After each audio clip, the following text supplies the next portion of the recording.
ISSD. ഇനി പഠിക്കാം, ജയിക്കാം, നയിക്കാം.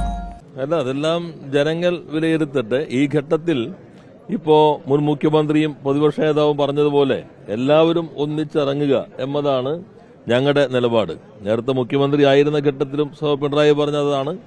ഇപ്പോ പ്രതിപക്ഷ നേതാവായിരിക്കുമ്പോഴും ഈ ഘട്ടത്തിൽ എല്ലാവരും ഒന്നിച്ചിറങ്ങുക, പ്രകൃതി ദുരന്തത്തിൽ നിന്ന് അതിന്റെ ആഘാതം അനുഭവിക്കുന്ന ജനങ്ങൾക്ക് ആശ്വാസം നൽകാനായി രാഷ്ട്രീയ ജാതി മത ചിന്തകൾക്ക് അതീതമായി മുഴുവൻ മനുഷ്യരും ഒരേപോലെ രംഗത്തിറങ്ങുക എന്നതാണ് ഞങ്ങളുടെ നിലപാട്. അതാണ് പ്രതിപക്ഷ നേതാവും വ്യക്തമാക്കിയിട്ടുള്ളത്.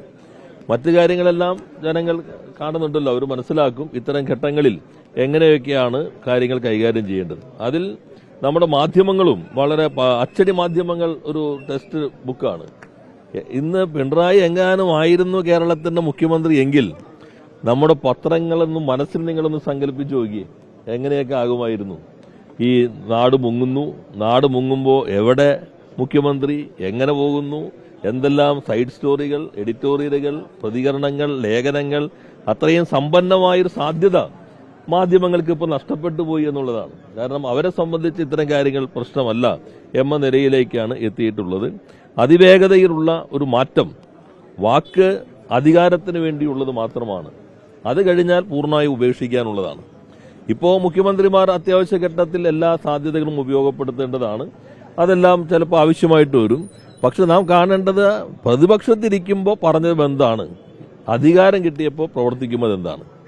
അത് കാണിക്കുന്നത് ഈ ധാർമ്മികത എന്ന് പറയുന്നതും വാക്കെന്ന് പറയുന്നതും ജനങ്ങളെ കബളിപ്പിച്ച് അധികാരത്തിൽ വരുന്നതിന് വേണ്ടി മാത്രമുള്ളതാണ്. അതോടുകൂടി തന്നെ വസ്ത്രം മാറുന്ന അതേ ലാഘവത്വത്തോടുകൂടി നേരത്തെ പറഞ്ഞതെല്ലാം പൂർണ്ണമായും ഊരിക്കളഞ്ഞുകൊണ്ട് അധികാരത്തിന്റേതായ ഭാഗങ്ങൾ മാത്രമായി മാറുന്നു എന്നാണ് കാണുന്നത്. ഈ ഘട്ടത്തിൽ നല്ല ഉത്തരവാദിത്വം നമുക്കൊരു സിസ്റ്റം ഉണ്ട്. പിന്നെ മുഖ്യമന്ത്രിക്കും ഇപ്പോൾ ഇത്രയും സൗകര്യമായി നടന്നാലും വലിയ പ്രശ്നമില്ലാത്തൊരു സിസ്റ്റം കഴിഞ്ഞ മുഖ്യമന്ത്രിയും കഴിഞ്ഞ ഗവൺമെന്റ് സന്ദർഭത്തിൽ 2018 മുതൽ പ്രോട്ടോകോൾ അനുസരിച്ചുകൊണ്ട് തന്നെ ഇത്തരം ഘട്ടങ്ങൾ നേരിടാൻ രൂപപ്പെടുത്തിയിട്ടുണ്ട്. എങ്കിൽ പോലും നേതൃത്വം വളരെ പ്രധാനപ്പെട്ടതാണ് ഇത്തരം ഘട്ടങ്ങളിൽ. അപ്പോൾ അത് സംബന്ധിച്ച് എനിക്ക് തോന്നുന്നു മാധ്യമങ്ങളോടുള്ള പ്രതികരണം വന്നിട്ടില്ല. ഇന്ന് ചില പത്രങ്ങൾ റിപ്പോർട്ട് ചെയ്തിട്ടുണ്ട്, മാധ്യമങ്ങൾ റിപ്പോർട്ട് ചെയ്തിട്ടുണ്ട്, അലർട്ടുകൾ കൃത്യസമയത്ത് നൽകിയിട്ടില്ല. അപ്പോൾ അതെല്ലാം തന്നെ നമ്മൾ മനസ്സിലാക്കേണ്ടതാണ്. ഒരു മാറ്റം എന്ന ആഗ്രഹത്തിൽ വോട്ട് ചെയ്ത ഒത്തിരിയേറെ ആളുകളുണ്ട്. അപ്പോൾ അവർക്കെല്ലാം അതിവേഗതയിൽ തന്നെ മാറ്റത്തിന്റെ അനുഭവം നേരിട്ട് തന്നെ കിട്ടിയിട്ടുണ്ട് എന്നാണ് കാണേണ്ടത്. കഴിഞ്ഞ സർക്കാരിന്റെ കാലത്ത് ഹെലികോപ്റ്റർ ഉപയോഗവുമായി ബന്ധപ്പെട്ട് കടുത്ത വിമർശനങ്ങൾ UDF ഉന്നയിച്ചിരുന്നു. എന്നാൽ ഇപ്പോൾ വ്യക്തിപരമായ ആവശ്യങ്ങൾക്ക് ഉപയോഗിച്ചതായുള്ള ആക്ഷേപങ്ങൾ അല്ല, ഇപ്പൊ നിങ്ങൾ നോക്കിക്കോളൂ, അടുത്ത ബുധനാഴ്ച എന്ത് പറയും, ഈ ഹെലികോപ്റ്റർ വെറുതെ ഇവിടെ കിടക്കല്ലേ, കേരളത്തിന്റെ പണം വെറുതെ നശിച്ചു കൊണ്ടുപോകുന്നു.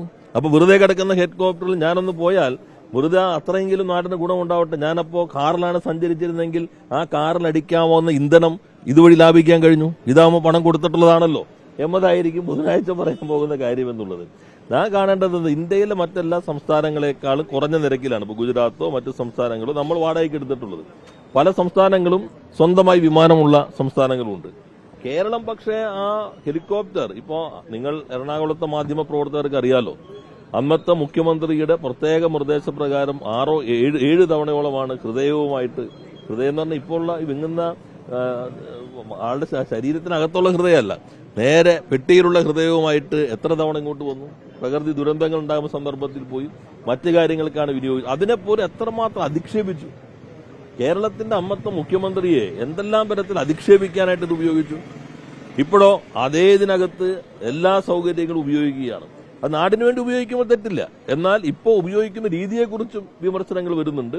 അപ്പൊ അതിൽ നമ്മൾ കാണേണ്ടത് ഇത്തരം സംവിധാനങ്ങൾ ഉപയോഗിക്കേണ്ടി വരും. അതിനെക്കുറിച്ച് ഇന്നലെ പറഞ്ഞത് എന്ത് എന്ന് ഇന്ന് ഓരോന്നും ചെയ്യുമ്പോൾ സ്വയം ഒന്ന് ആലോചിക്കുന്നത് ആരാണെങ്കിലും നല്ല കാര്യം തന്നെയാണ്.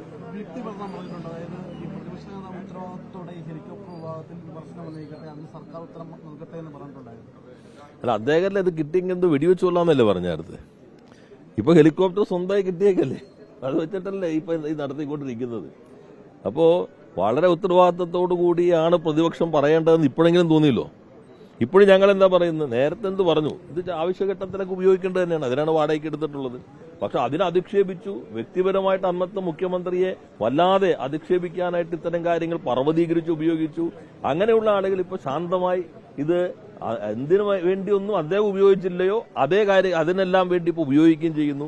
നമ്മുടെ മാധ്യമങ്ങൾ, അച്ചടി മാധ്യമങ്ങളാണെങ്കിൽ ഒരു വരി പോലും എഴുതാത്ത അത്രയും സൂക്ഷ്മ ജാഗ്രത മാധ്യമ വിദ്യാർത്ഥികൾക്ക് ഒരു പുതിയ പാഠമായി നൽകുകയും ചെയ്തുകൊണ്ടിരിക്കുന്നു. ഇതാണ് കാണേണ്ടത്. PMCയിലും കണ്ടില്ലേ.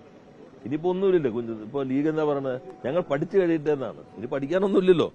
കേന്ദ്രം വ്യക്തമാക്കി എപ്പോ വേണമെങ്കിലും പിൻവാങ്ങാം. ഞങ്ങൾ നേരത്തെ പറഞ്ഞു, ഞങ്ങൾ ഡിഫാക്ടോ പ്രയോഗത്തിൽ ഞങ്ങൾ പിൻവാങ്ങി കഴിഞ്ഞിരുന്നു. കാരണം ഒരു നടപടിയും സ്വീകരിച്ചില്ല. അപ്പോഴാണ് ഈ നടപടി. എല്ലാ കാര്യങ്ങളിലും ഇതേപോലെ ഇപ്പൊ തുടക്കം മുതൽ നോക്കിക്കോളൂ, പൂർണ്ണമായിട്ടും BJPക്ക് ഒപ്പം നിൽക്കുന്നു അത്തരം കാര്യങ്ങൾ. ഇപ്പോ ലീഡർമാരുടെ നിയമനമാകാം, അല്ലെങ്കിൽ വന്ദേമാതരം പൂർണ്ണമായിട്ടും വന്ദേമാതരം ആലപിച്ച കാര്യമാകാം, അല്ലെങ്കിൽ ഗവർണറുടെ നയപ്രഖ്യാപനം, വൈസ് ചാൻസലർമാരുടെ നിയമനത്തിനകത്ത് ഇതുവരെ വൈസ് ചാൻസലർമാരെ ഏകപക്ഷീയമായി നിയമിച്ചിട്ട് പത്രക്കാരൻ ചോദിച്ചാൽ കണ്ടില്ല. മുഖ്യമന്ത്രി മർമ്മരം പോലും പ്രതികരണം പോലും നടത്തിയിട്ടില്ല. ഏകപക്ഷീയമായി നടത്തിയതിനെങ്കിൽ എതിരെ ഇത് തെറ്റാണ് എന്ന് പറയണ്ടേ? ഒരു ചെറിയ പ്രതികരണം പോലും അദ്ദേഹം നടത്തിയതായിട്ട് ആരെങ്കിലും ഇതുവരെ കേട്ടോ? ഉന്നത വിദ്യാഭ്യാസ വകുപ്പ് മന്ത്രി പറഞ്ഞു ഗുസ്തിക്കില്ല എന്ന് പറഞ്ഞു. അപ്പൊ എല്ലാ കാര്യങ്ങളിലും ഇതാണ് കാണുന്നത്. അപ്പൊ വാക്ക് എന്നുള്ളത് അധികാരം പിടിച്ചെടുക്കാൻ, ജനങ്ങളെ കബളിപ്പിക്കാനുള്ളത് മാത്രമാണ്. അധികാരം കിട്ടിക്കഴിഞ്ഞാൽ ഷർട്ട് അഴിച്ചു മാറ്റുന്നതിനേക്കാൾ വേഗതയിൽ അഴിച്ചു മാറ്റിയിട്ട് തന്നെയാണ് ഇപ്പോ ഈ മുഖ്യമന്ത്രിയും ഗവൺമെന്റും ഭരണത്തിലിരിക്കുന്നത്.